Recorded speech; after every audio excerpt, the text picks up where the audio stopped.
morning, everyone. This is Angela Gerberding, and I am the Associate Director for Integrated Career Programs at Illinois Community College Board. And I'm going to spend the next few minutes talking about the CAPIT grant in a nutshell, because it's only a few minutes.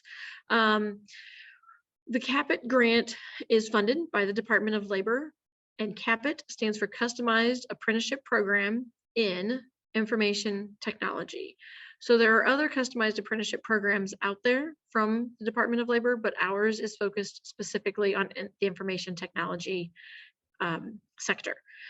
So grant contacts for this particular grant is Whitney Thompson, who is the Deputy Director of Workforce Education. There's her email. LaVon Nelson, Senior Director of Workforce Education. There's her email, and myself with my email. And this will be posted on our website, so you can get links to these pretty easily. Some very basics about what the grant is. The purpose of the grant is to focus on expanding apprenticeship programming within information technology occupations.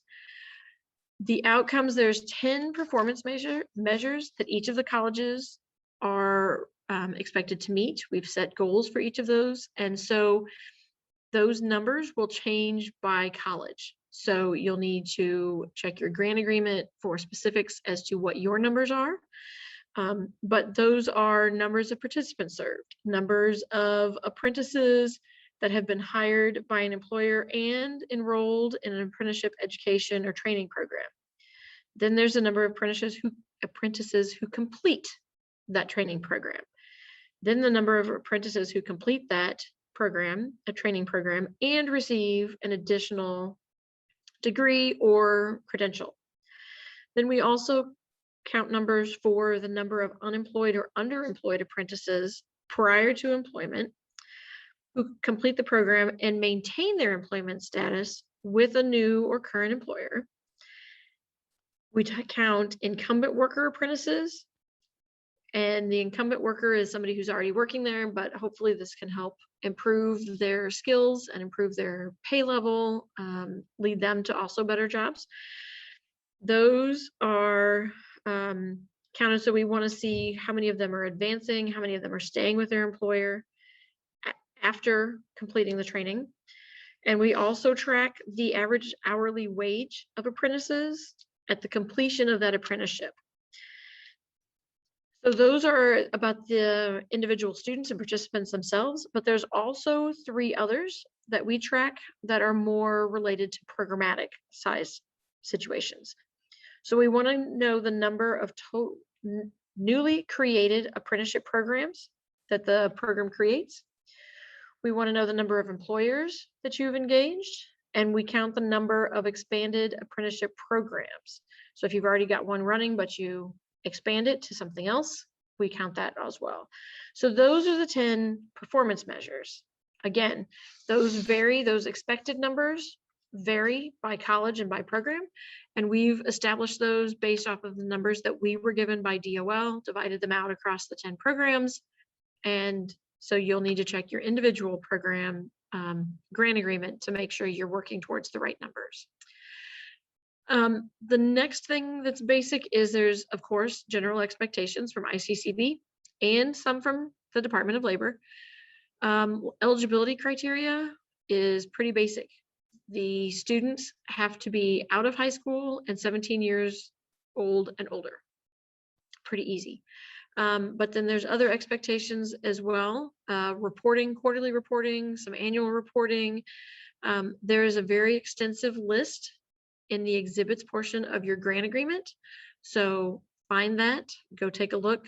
There's meetings you're required to attend, professional development, again, some reporting. So there's a variety of expectations that we have of grants programs.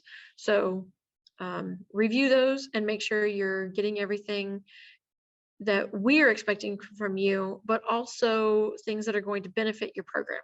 So we want to make sure you guys are included in all of that. Program model and hallmarks of a quality apprenticeship program.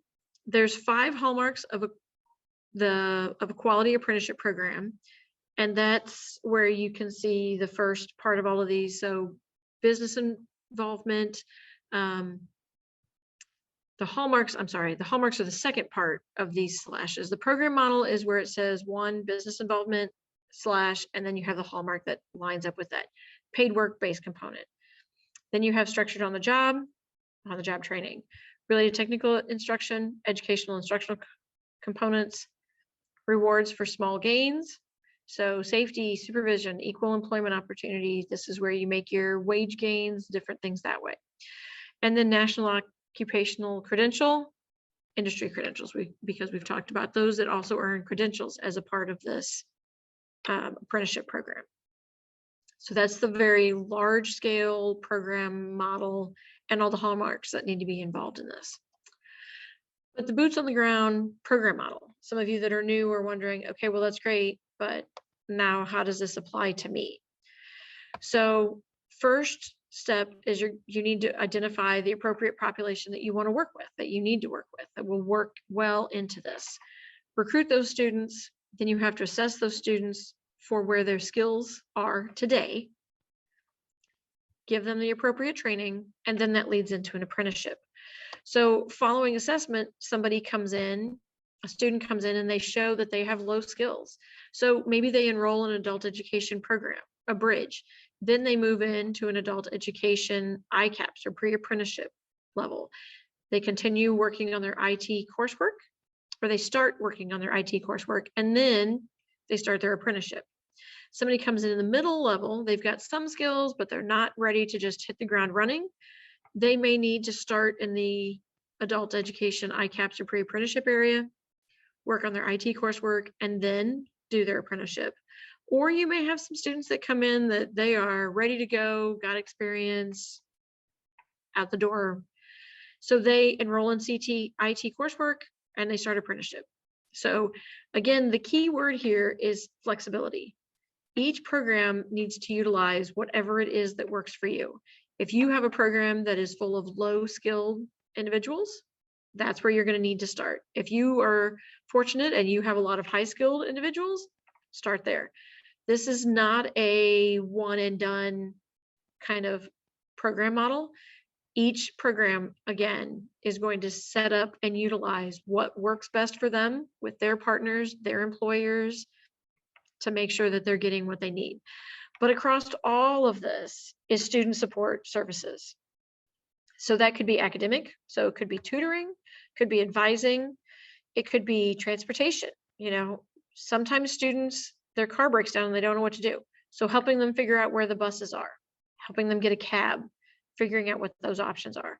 Financial, all of this is going to cost a little bit of money.